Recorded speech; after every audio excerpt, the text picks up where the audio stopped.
बिस्मिल्लाहिर्रहमानिर्रहीम। स्टूडेंट्स, हमारे पास टॉपिक मौजूद है मिल्कन्स मेथड। इस टॉपिक में हम बात करेंगे कि किसी चार्ज ड्रॉप के ऊपर हम चार्ज कैसे फाइंड कर सकते हैं।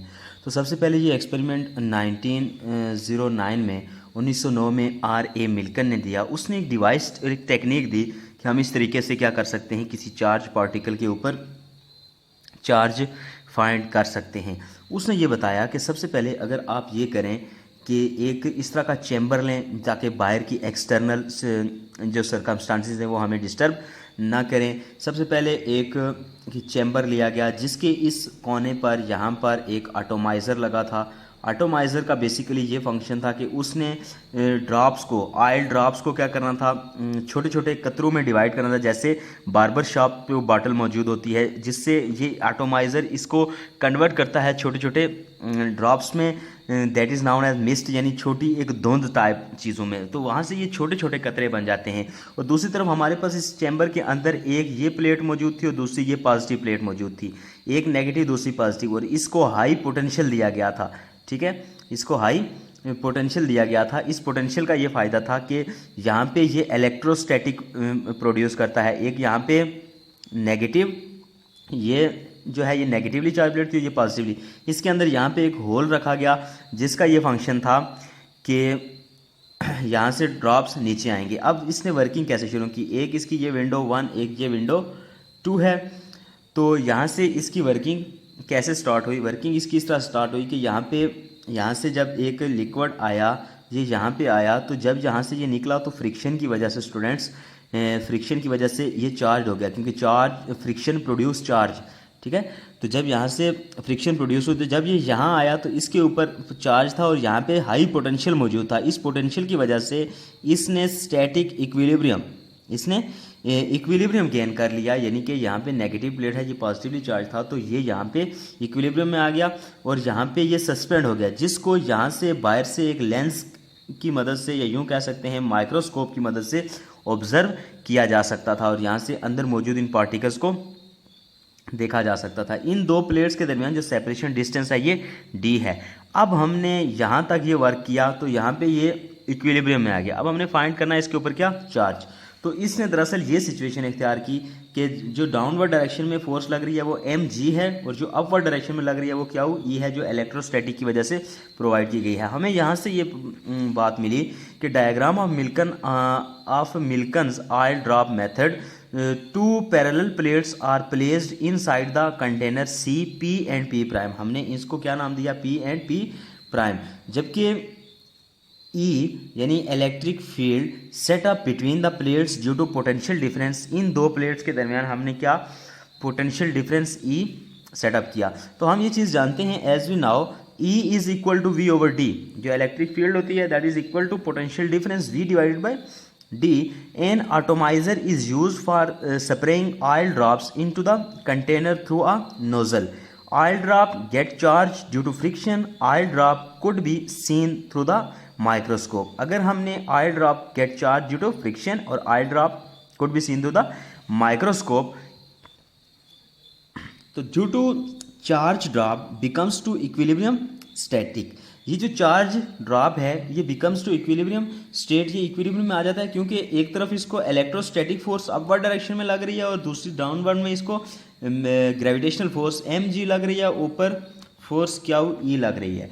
तो इसकी वजह से ये फोर्स कहाँ पे आ जाता है, इक्विलिब्रियम में। अब इसको इस इक्विलिब्रियम स्टेट में रखकर हम कुछ कैलकुलेशंस करेंगे जिनकी मदद से हमारे पास इसका फाइनल जो है चार्ज वो फाइंड हो जाएगा। So that two types of forces occurs. Number 1 F is equal to क्या हुई, और नंबर 2 इस पे लग रही है Fg is equal to mg force. ठीक है, Fg से मुराद ग्रेविटेशनल फोर्स है, P से मुराद electrostatic force. Equation 1 and equation 2, when particle suspend then both are equal.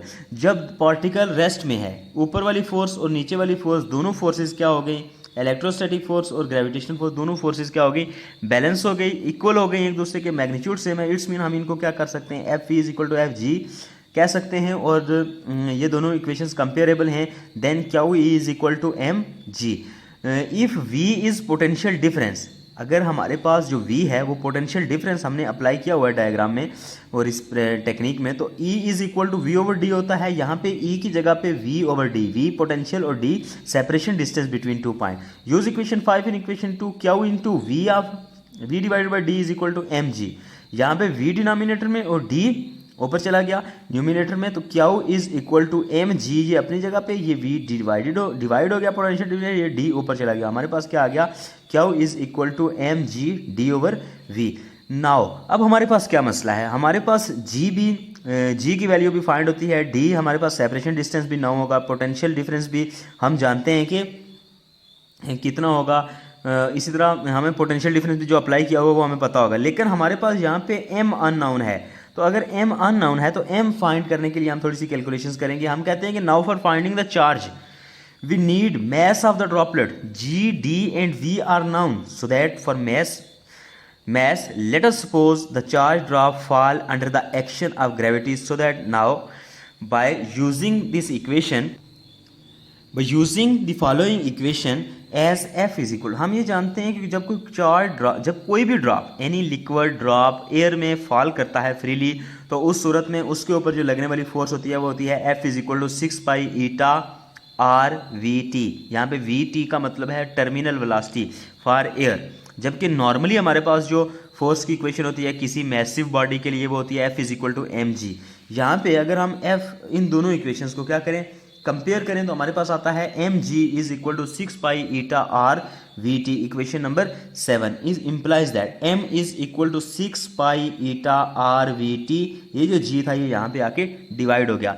हम जा रहे थे फाइंड करने मैस, हमने मैस फाइंड कर ली, क्या आया हमारे पास 6 pi eta are we T. लेकिन यहाँ पे वंस अगेन हमारे पास एक इशू है कि पाई की वैल्यू भी हम जानते हैं, 6 की भी जानते हैं, ईटा की भी जानते हैं, वी टर्मिनल भी हम फाइंड कर लेंगे और g भी हमारे पास क्या है, नाउन होता है, लेकिन आर हमारे पास स्टिल अननाउन है। सो फॉर आर हम ये करते हैं कि हम जानते हैं कि now mass of droplet, again mass over volume is equal to density, m over v is equal to, याद रखें ये जो v है ये वॉल्यूम का है, इसको पोटेंशियल वाले v के साथ शामिल नहीं करना। तो ये हमारे पास आता है m over v is equal to rho as volume of sphere is. हम जानते हैं कि ये जो ड्रॉप होता है ये मोस्टली स्फेरिकल होता है, तो हम स्फीयर का वॉल्यूम लेते हैं 4/3 pi r cube. m is equal to v, rho is equal to 4/3 pi r cube rho. ये m है तो ये v रो हो गया, तो यहाँ पे वॉल्यूम, ये वॉल्यूम वाला है, तो वॉल्यूम का formula 4/3 pi r cube rho, तो हमारे पास m is equal to 4/3 pi r cube rho आ गया, इक्वेशन नंबर 9।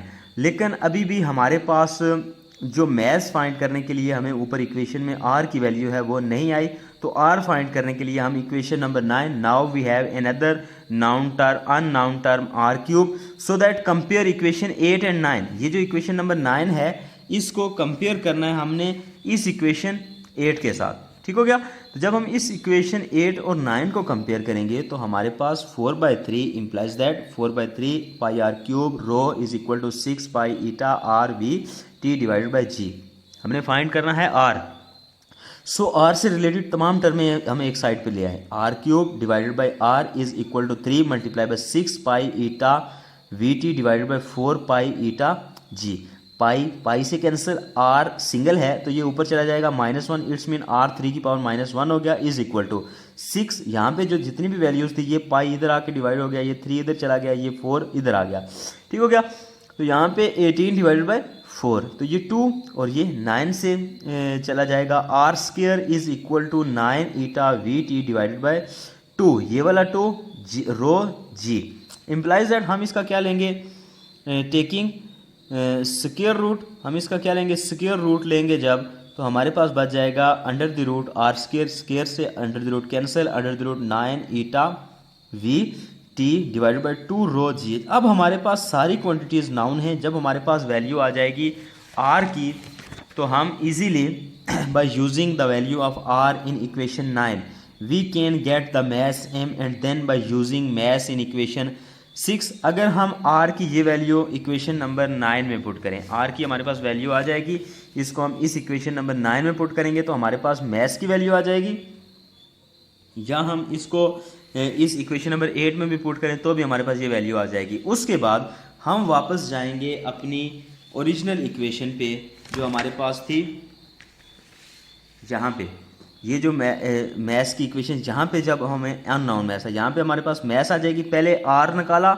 आर के बाद फिर मैथ्स निकाली, यहाँ पे मैथ्स आ गया, तो फाइनली हमारे पास आंसर आ जाएगा किसका, मैथ्स का, जो हमारे पास होगा क्या, चार्ज आ जाएगा, Q is equal to M G D over V से हमारे पास क्यू इज इक्वल टू, जो मिल्कन्स ने फाइंड किया वो था 1.6 मल्टीप्लाई बाई 10 की पावर -19 कोलम, यानी सिंगल पार्टिकल मिनिमम जो चार्ज हम कैलकुलेट कर सकते हैं वो ये है, ये चार्ज ऑफ इलेक्ट्रॉन होता है।